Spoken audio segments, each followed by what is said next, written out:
You can't teach height, and you can't teach somebody to jump high. Athleticism isn't everything, of course, and skill should beat athleticism 9 out of 10 times. However, when you have skilled players that can also jump out of the gym, then you dominate the sport. However, in this video, we'll talk about those other players, the ones who couldn't jump high, and who were not naturally gifted and athletic, but were still great and left their mark on the game of basketball.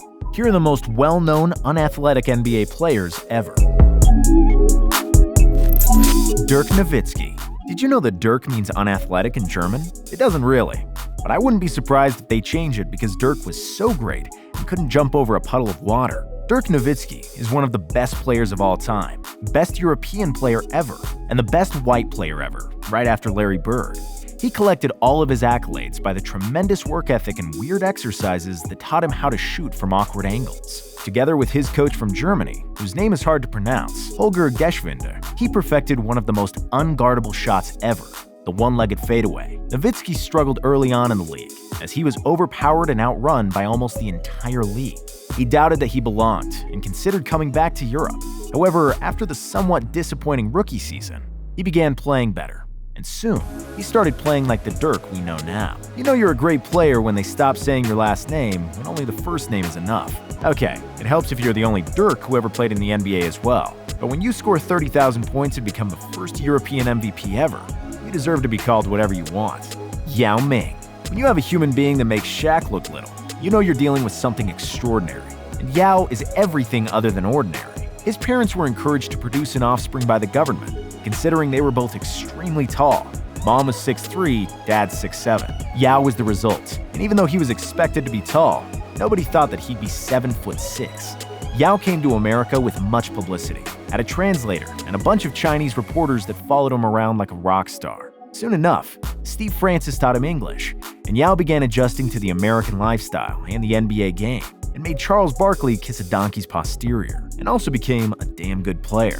He couldn't jump at all, which is why we put him on the list. But when you're 7'6", you don't really need to jump. You're already there, and other people need to jump to get where you are. With the averages of over 20 points, 10 rebounds, and 2 blocks in his prime, Yao was one of the best centers in the game, if not the best. He had all the skill, the soft touch, and was so enormous that a lot of his points were effortless, with defenders just helplessly looking at each other with the facial expression of, "What do you expect me to do? He's 7 or 8 inches taller than me." It's a shame that Yao's feet and knees couldn't endure the grind of having to carry the rest of Yao's enormous body.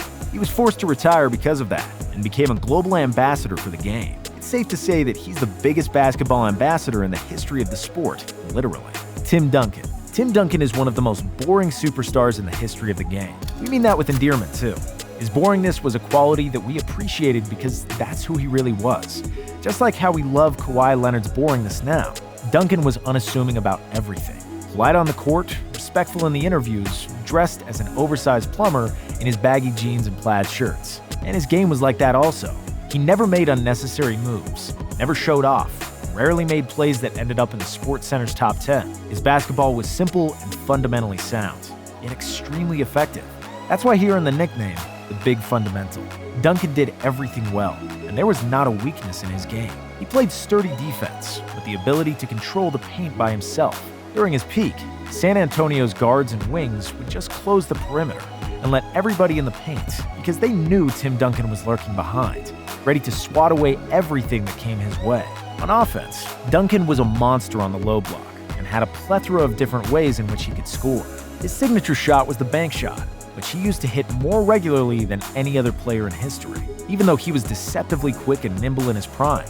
Athleticism is not the word that would describe Tim Duncan. He was and always will be Big Fundamental, the face of the San Antonio Spurs, and the best power forward that ever played. Steph Curry. Steph Curry is one of the best players in the NBA today, and the one who changed the game of basketball forever. His ability to stretch the floor and shoot the three-point shot opened the eyes of the entire world and exposed the truth that has been in everybody's faces the entire time. 3 is more valuable than 2, and if you shoot more shots from 3 with a high percentage, it's going to be more effective than if you only shoot 2-point shots.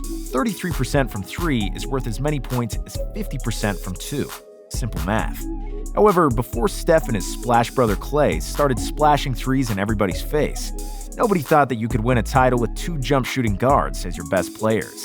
When Steph's Warriors proved that you actually could, and when they broke many offensive records, as well as the NBA record for wins in the season with 73, everybody transitioned towards the three, and the three-point revolution was in full effect. It didn't all start with Steph, but he was the main catalyst. A scrawny 6'3" guard who was always labeled as weak, unathletic, and a poor defender. Steph wasn't even a top 5 pick in the draft, and some people believed he was going to be out of the league in a couple of years after being drafted.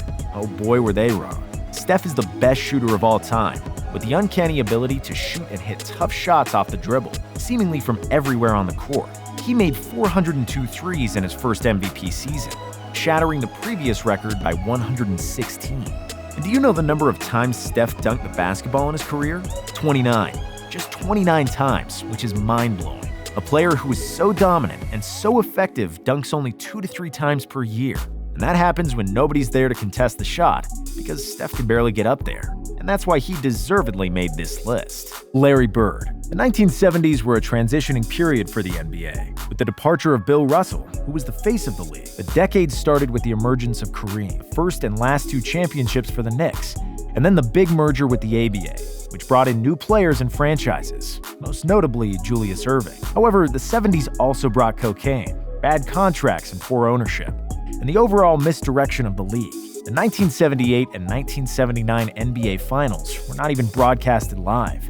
They were tape delayed. Then 2 players came to the league at the same time and changed the course of the entire league. One was black and represented flair, quickness, and style.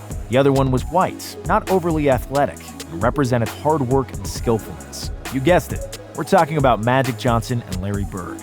Their rivalry captivated America, and this seemingly uncombinable duo soon became the faces of the NBA as total and complete opposites, and bitter rivals on the court.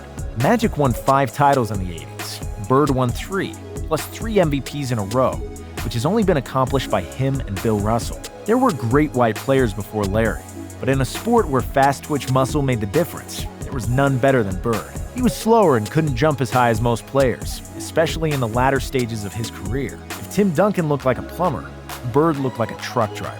However, he was the best player in the league along with Magic, with numerous accolades and statistical achievements. Larry Bird, the unathletic country boy from French Lick, Indiana, became the best white player ever and one of the best players of all time. Zach Randolph. Zach Randolph came a long way. He started his NBA journey as a thuggish bully that played for the infamous Portland Jailblazers, and the guy who received texts at a pace Rasheed Wallace wouldn't be ashamed of. At the later stages of his career, he transformed into one of the calmest and respected guys in the league. He stopped with the antics, but he remained a bully. A bully in a pure basketball sense, though, as he played the old man game, the so-called bully ball. It was because Zach Randolph couldn't jump. He barely dunked, even though he's 6'10". His game revolved around strength, positioning, and tons of pump fakes and counter moves. Z-Bo did most of his work on the block, and if he got to his sweet spot, there was very little a defender could do. Z-Bo would muscle his way close to the hoop, maybe do a quick fake move, wait until the defender bites, and then lay it in. And then again and again. Everybody knew what he wanted to do, because Z-Bo couldn't outrun or outjump people, so everybody had time to stop it. However, it was easier said than done, because Zach Randolph was one of the best unathletic players at his position ever. During the majority of his career, he was casually dropping 20 and 10 on a nightly basis. He's also the guy you wanted to have on your side if a fight broke out, because nobody wanted to mess with Z-Bo. Paul Pierce. Write this down. My name is Shaquille O'Neal, and Paul Pierce is the motherfucking truth. Quote me on that, and don't take anything out. I knew he could play, but I didn't know he could play like this. Paul Pierce is the truth. Those were the now legendary words that Shaq said to a reporter post-game after Pierce scored 42 on his Lakers. Pierce was forever known as the truth after that interview, and he proved the nickname on many occasions, most notably when he won the 2008 Finals MVP. Pierce was not unathletic per se, and during his younger days, he could throw down a vicious dunk if he had the open lane. However, his game wasn't based on athleticism, and what made Pierce a great player was his shoulders and strength, along with skill and a river of confidence that flew through his veins. The truth was often trusted to take the last shot in the game, and he used his broad shoulders to create separation from the defender before he elevated for a jump shot.